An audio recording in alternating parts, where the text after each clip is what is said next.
সকাল news presents খেলার কাগজে আপনাদের সবাইকে স্বাগতম। আজকের মূল আলোচনার বিষয় ফিফা র্যাঙ্কিংয়ে থাকা দলের সাথে ম্যাচ আয়োজন করেছে বাফুফে। আগামী 5 জুন জামাল ভুঁইয়ারা সেই দলের বিপক্ষে ম্যাচ খেলবে। একবার বাংলাদেশ মুখোমুখি হয়েছে ইন্ডিয়ার পার্টিকুলারলি আরও 3 বার। ফিফা র্যাঙ্কিংয়ের শেষ সিরিয়াল নাম্বার কত জানেন? 211। আর এই 211 নাম্বার দলটির নাম সান মেরিনো।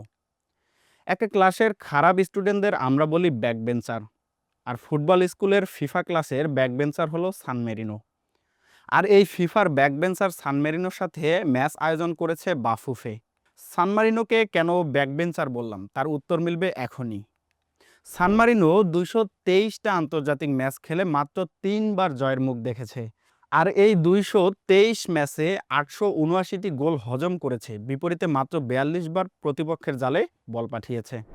আগামী 5 জুন জামাল ভুঁইয়ারা সেই দলটার বিপক্ষেই ম্যাচ খেলবে। ইউরোপের তৃতীয় ক্ষুদ্রতম দেশটার জনসংখ্যা 33 থেকে 35 হাজারের মধ্যে, বোঝাই যাচ্ছে কতটা ছোট। আর এই দেশটা ইতালির ল্যান্ডলক কান্ট্রি, অর্থাৎ চারদিক থেকে ইতালি দ্বারা বেষ্টিত, যাদের নিজস্ব কোনো সমুদ্রের সাথে সংযোগ নেই। আর এই দেশটাতে গিয়ে হামজা সমিতরা ম্যাচ খেলবে তাদেরই বিপক্ষে।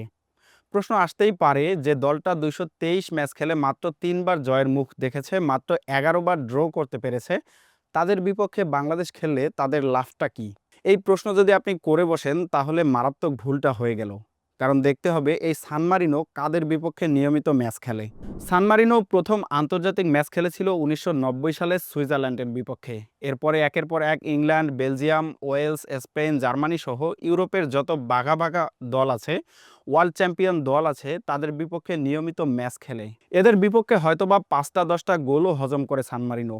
একবার চিন্তা করে দেখুন, এই সান মারিনো যদি ইউরোপের দেশ না হয়ে এশিয়া বা আফ্রিকার কোনো দেশ হতো, তারা যদি এশিয়া বা আফ্রিকার দেশগুলোর সঙ্গে নিয়মিত ম্যাচ খেলতো, তাদের অবস্থানটাই বা কেমন হতো?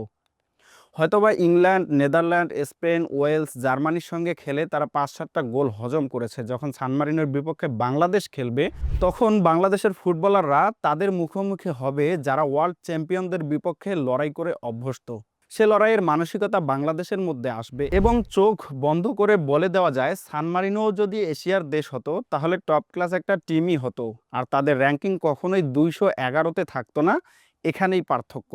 এবং আরও একটা তথ্য আপনাদের দিয়ে রাখি, সান মারিনোর যারা ফুটবলার আছেন তারা কেউই প্রফেশনাল অর্থাৎ ফুল টাইম ফুটবলার নন।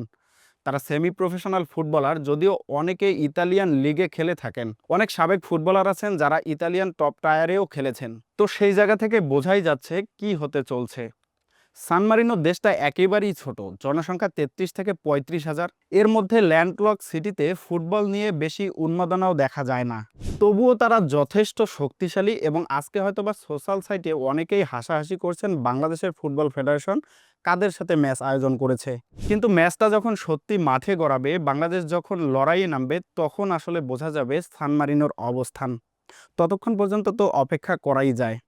দর্শক, খেলার খবর সবার আগে পেতে সাবস্ক্রাইব করুন আমাদের খেলার কাগজ ইউটিউব চ্যানেল এবং ফলো করুন আমাদের ফেসবুক পেজ।